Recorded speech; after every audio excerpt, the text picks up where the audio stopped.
Hi guys, it is Cara theBubblelush, and today I wanted to talk about my birth plan for baby number 3. So I want to start off by saying that I think that birth plans are incredibly personal, and that a lot of thought and love and consideration and personal preference goes into creating your birth plan, and it reflects not only past experiences, if you've already had labors and deliveries, but lots of hopes and dreams and ways that you've always envisioned meeting your baby. And so putting that out there and letting everyone know what your ideal birth is kind of puts you in a vulnerable position, because not everyone is going to agree with you and not everyone is going to have the same preferences as you. And so that's just kind of something that you have to accept right off the bat. So I get it. I totally know that there are going to be people that disagree with me and don't think that I should be doing this, and I understand, I hear you, I get it. I want you guys to know that my birth plan was created with between me and the midwives and the OB and my husband, and I think that it is a good choice for me. Okay, so before I get into my birth plan for baby number 3, I want to really quickly recap my labor and deliveries for baby 1 and 2, because I kind of feel like if you don't know where I came from, then you don't understand where I'm going, right? So let's try to keep this as short and sweet as possible. If you want the long labor and delivery, I will link them down below for both Hannah and William. But basically, in a nutshell, Hannah and William's labor and deliveries were very, very similar. I was induced with Hannah at 42 weeks and with William at 41 weeks. In both cases, I was not dilated at all. I was not effaced. The baby was head down but not engaged. I hadn't had really any Braxton Hicks contractions, no real contractions. I had no signs of labor at all. We waited until 42 weeks with Hannah because I really wanted to do a water birth, so I wanted to avoid induction at all possible. And we waited until 41 weeks with William, not 42 weeks, because I was hoping to do a VBAC, and so we didn't want the baby to get too big. Okay? So that's kind of the reasoning behind when we induced. With Hannah, we started the induction with meso. We didn't do that with William because it was after cesarean, and I don't think you do meso after a cesarean. In both inductions, I had the Foley bulb, which is super intense, and both inductions lasted 3 days with lots and lots of Pitocin. So much Pitocin. The nurse at one point was like, I have never seen the Pitocin meter up this high. So I was setting records left and right. Now, since my labor was 3 days long in both situations, my bag of water had been broken for multiple days by the time we got to that 3-day mark, and I developed a uterine infection in both cases. With Hannah, my fever got very, very high. It was over 104 at one point, and I was delirious, and I was answering the nurse's questions, but there wasn't any nurse in the room. I was just hearing voices, and I was talking to my dead grandmother. I was completely out of my mind with the fevas. Delirious with the fevas. And I think I got to 9 centimeters, maybe 9.5 centimeters dilated with Hannah before they realized that I was out of my mind. And and the baby, Hannah was starting to have D cells. She wasn't handling labor and delivery well at all. And so they rushed me to an emergency C-section at 3 in the morning. With William, by the 3rd day, I was dilated to 10. I pushed for 3 hours, and the whole time I was just over 3 hours. The whole time I was pushing, my fever just kept getting higher and higher and higher, and then right at the 3-hour mark, my uterus just stopped contracting. It was so, the uterine infection had gotten so bad that the uterus muscle just stopped. And so I continued to try to push for another half an hour. They could see his hair. He wasn't crowning yet, but when I pushed, I could push him down and they could see him. But I just couldn't get him out. My uterus was done and I was exhausted. 3 days and 3 hours of pushing is a really long labor and delivery. So we did a C-section with him at 11 at night. So to have 2 failed inductions and 2 C-section deliveries. Both babies had to go to the NICU. Hannah had to be in the NICU for her first day, and William was in the NICU for 4 to 6 hours. In both cases so that they could get antibiotics because of my uterine infection. So that is a recap of the previous labor and deliveries of what I've shared. There is something that I've never really shared before, and it definitely colors my experiences going forward, and I don't really want to get into a lot of details about it because I am so close to this labor and delivery, and I don't really want to go there right now. But basically what I'll say is that there was a complication during William's labor and delivery. After William was born and Chris and William went to the NICU, so I was in the operating room all alone, there was a complication, and basically I thought I was going to die. like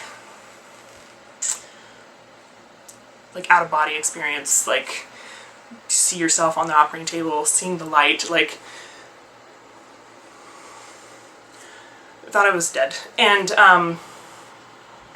when you go through something like that and you have the like realization that like don't cry, you have the realization that like you're never gonna see your baby, your husband's gonna have to raise 2 kids alone, you have a daughter at home that's like so excited to meet her baby brother, and like she's never gonna see her mom again. Like when you go through something like that,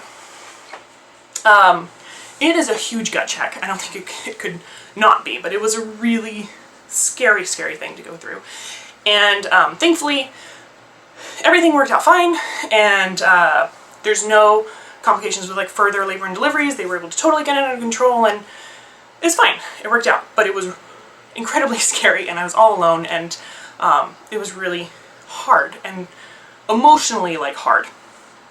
So after William's labor and I'm in recovery and everything, you know, we share on Facebook, you know, here's our baby and here's the picture, but I don't get into the labor and delivery because frankly I was still trying to process what the hell just happened. And I got a lot of flack, and there was a lot of like speculation and a lot of like really hurtful things, frankly, that were being said, and just kind of like speculation of like what happened and why I wasn't sharing. And it took me like 10 days to post a labor and delivery video of William, and it wasn't because I was like ashamed that I had to have a C-section. It was because I went through a very traumatic experience with his labor and delivery, and like I needed time to process it. So the support that I felt after William's labor and delivery was just not there. And I think that really affected kind of like the way that I share on YouTube, because I have always looked at my subscribers as being like friends, and I refer to you guys as my beauties. Like, I think you guys are awesome, and the vast majority of you are like so upbeat and positive and supportive and stuff like that, and I feel like kind of this is a safe place to share this kind of stuff. But that one experience after William's labor and delivery, I'm just not, I felt really kind of disrespected, and I get it because you guys didn't know, you know, you didn't know what I went through, but like just kind of behind the camera I was like, YouTube didn't feel like a safe place for a while. So anyways, that's been my experience in the past. When I found out I was pregnant with baby number 3, I set up an appointment with the midwives. I really like working with the midwives during my pregnancy. I understand I don't usually get to work with them very much during labor and delivery because I end up with a C-section and an induction and stuff, so the OBs kind of step in. But for my prenatal care, I love working with the midwives. They're very understanding. And this time around, I worked with the midwives again, but we started working on my birth plan from very early on. And we kind of came to the consensus, in agreement with the OBs, that if for some reason this baby was completely different and you know, he was like head down and engaged, I was having Braxton Hicks contractions, I was dilating, like I had all these like labor signs going in, you know, like before my due date, that we would pursue a VBAC, because if that's what my body is like gearing up to do, awesome. Like, how awesome is that, right? However, if it was like my other pregnancies, and that I didn't have any labor and delivery signs, everything was very quiet, my uterus wasn't contracting, I wasn't dilating, that I would go ahead and just have a scheduled C-section. Because I don't want to go through that again. the long labor and then having major surgery and then trying to care for a newborn, the recovery is horrible. Like, it's really hard on your body. You're in the hospital for a week and it's probably the most exhausting thing you'll ever do. 3 days of labor and 3 hours of pushing and then surgery and near-death experience, and like, geez, like that was a lot. And the idea that this time around, like, I know when the baby's coming, like I know I've had it scheduled for like months, and it's almost something that I'm like looking forward to, which is great, because I think that like meeting your baby is something that you should look forward to and you should be excited about, and it shouldn't be kind of like this anxiety thing. And given my past experiences, it's definitely something I was anxious about. So I met with the OBs, and kind of this really amazing thing. I don't even think my midwives like planned this, but it couldn't have been more perfect. The OB that I decided to like schedule my C-section with, she's a parent, and she had a brain tumor a couple years ago. And during her surgery, which she's awake for, just like you're awake during a C-section, had complications, and she had surgery trauma as well. And so she completely gets it. She gets that like anxiety and the fear, and she understands like how bad that experience can be when you're awake during surgery and things go bad. So, and the fact that she's a mom, like, she just totally get it. She completely put me at ease, and I think it's gonna be kind of a wonderful experience, which is exciting, right?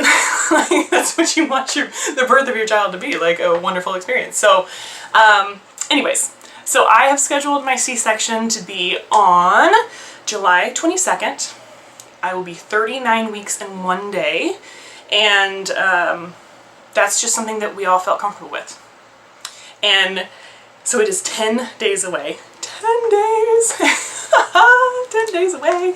And like I said, I'm excited. I'm looking forward to it, and I can't wait to like meet my baby and not be sick and not be exhausted and delirious with fever, and just and I'm excited that the baby, you know, if everything goes well, she's not gonna have to go to the NICU. Like, the baby's gonna be born, they're gonna check its weight and length and everything and APGAR scores or whatever, and they're gonna bring it straight to me, and it's gonna be able to stay with me or my husband from that point forward. Like, that's so amazing. I've never had that before. I've never been able to like really hold my baby during recovery, and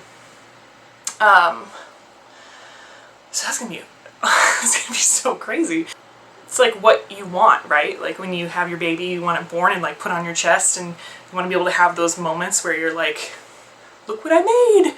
And I've never had that before, because my babies have been sick and I've been sick, and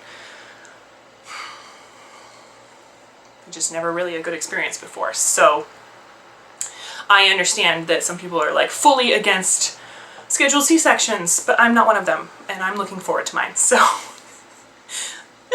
I don't know. I remember on Facebook, this girl was like, should I go for a VBAC or a scheduled C-section? And there was all these people commenting of like, you should do a VBAC, do a VBAC. And I just commented, you should have a healthy baby. Whatever that means. Whatever having a healthy baby means for mom and baby, like, that's what you should do. And everyone else's opinions don't matter. Really. Like, if they're not your partner, you or your doctor, because you're the one that has to live with it, so you should do what you're comfortable with. That's kind of how I feel. So, if you have any questions, feel free to leave them down below. We are now in the 10-day countdown to meeting baby number 3. I'm so excited. And I had this wild and crazy idea that I could try to upload a video every day for the next like 10 days. Like starting with my birth plan and going through like all these other vlogs I need to film, and ending with like meeting the baby. That's like my grand harebrained scheme. So that's what I'm going to try to do. Please don't hold me to it, because life gets crazy, but that's what I think I'm going to do. What do you think?